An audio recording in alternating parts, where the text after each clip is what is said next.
Most people think their ADHD medication stopped working. They blame tolerance, they increase the dose. Some even quit entirely. But here's the problem. The medication usually didn't stop working. Something else did. And if you miss it, you can spend months making the problem worse while thinking that you're fixing it. So today, I'm going to walk you through the 5 reasons that ADHD meds stop feeling effective.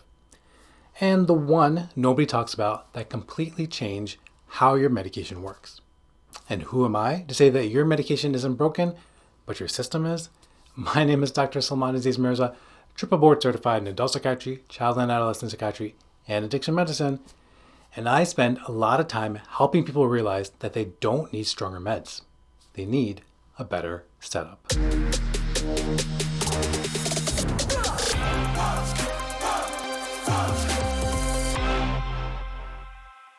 Let's start with the most common reason, and the one almost everyone misses. Your medication didn't stop working, your life got harder, and the medication didn't scale with it.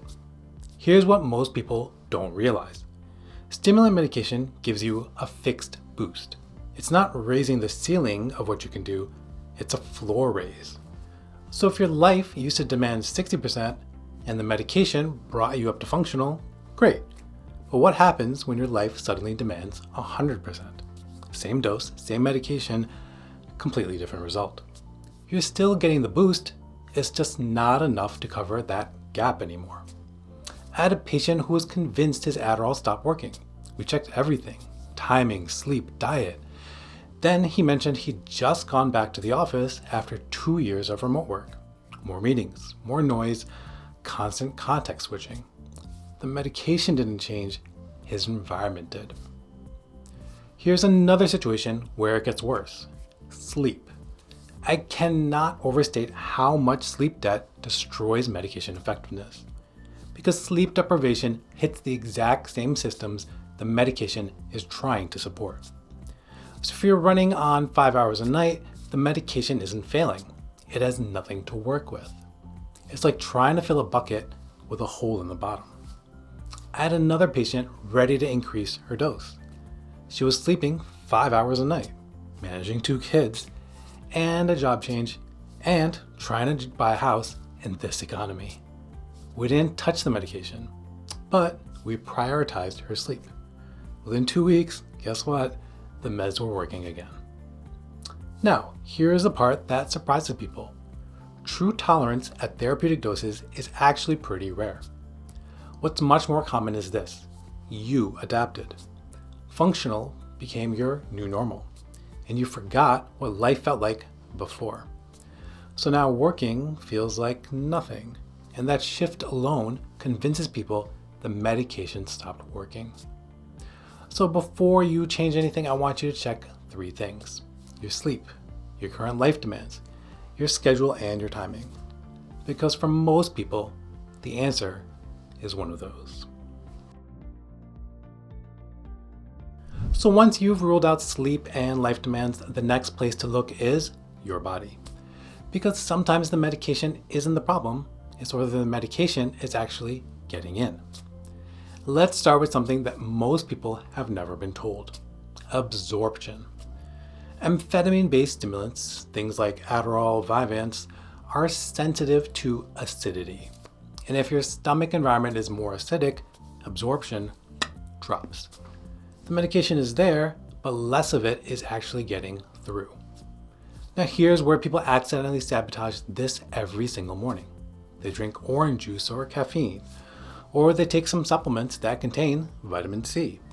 If you're taking your medication with those, you may be blunting the effect before it even starts. The fix is simple.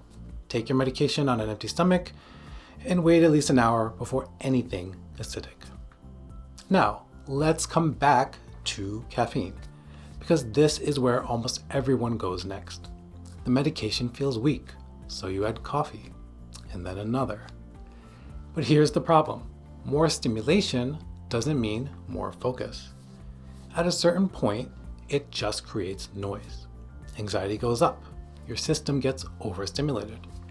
And now you can't settle into anything long enough to actually focus. you think you're helping the medication, but you're actually working against it. Another thing is weight changes. They're another one that almost never gets addressed. If your body mass has changed significantly, your dose hasn't automatically adjusted with it. So the same medication that worked a year ago might genuinely be underpowered now. That's not tolerance, that's dosing. And then there's the one that's massively underdiscussed, hormones, especially for women. Estrogen directly affects dopamine signaling. So when estrogen drops, stimulant effectiveness can drop with it. This shows up during certain phases of the menstrual cycle, and even more during perimenopause and menopause. I've had patients track this and realize their medication feels completely different week to week. Nothing changed with the prescription, the biology around it did. And this is where people end up getting mismanaged. Doses get increased, when the real solution is timing, tracking, or hormonal support. So, before you assume that your medication stopped working, ask a different question. Is my body actually letting it work?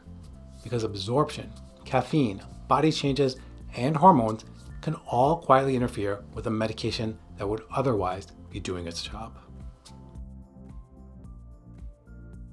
So let's say that you've looked at your sleep, you've looked at your life demands, you've thought about absorption, caffeine, hormones, and something still feels off. This is where most people assume the medication failed. But there's another possibility. What if the medication is actually working and something else has taken over? The most common one that I see is anxiety. And this is where people get misled because anxiety and ADHD feel almost identical. Scattered thinking, can't focus, can't settle. But stimulants don't treat anxiety. And in a lot of cases, they can actually amplify it. So if your baseline anxiety has quietly increased, the medication isn't failing, it's being outcompeted. I had a patient asking for higher and higher doses of medication. Nothing was working. And when we slowed down and looked closely, it wasn't the ADHD that was getting worse. It was anxiety taking over all the bandwidth the medication was trying to free up. We treated the anxiety, and suddenly the medication worked again. Surprise.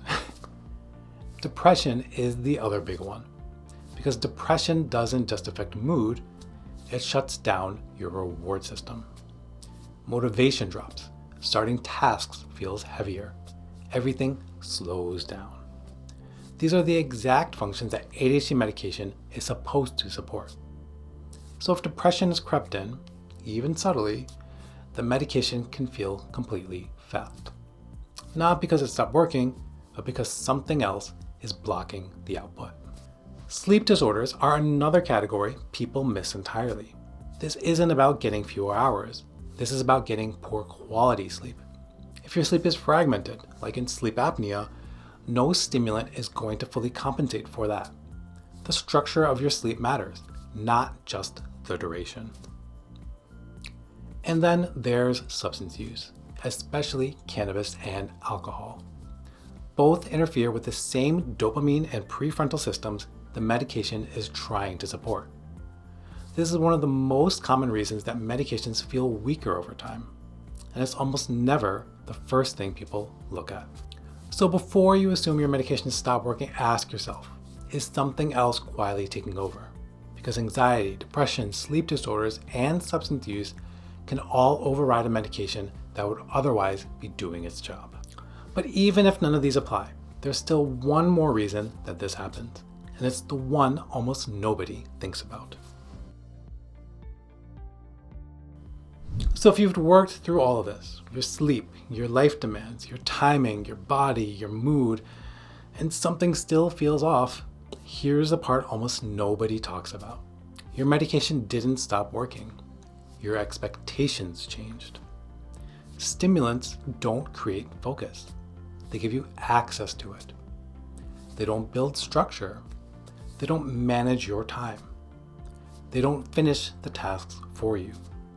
They give you the signal to start, but you still need a system to follow through. And if there's no sleep, no structure, no system underneath the medication, well, it doesn't fix the problem. It just helps you to engage with chaos more efficiently. That's why the people who do best on medication aren't the ones on the highest doses. They're the ones who treat sleep like part of the prescription, who manage their cognitive load, and the ones who build systems around the medication. So before you change your dose, fix the system the medication is working inside. And if you want to understand the single biggest factor that can make your ADHD feel worse, or make your medication feel like it stopped working entirely, the video linked down below breaks down how bad sleep mimics and worsens ADHD, and why it's the first thing that I fix with my patients. Until next time, be safe and be well.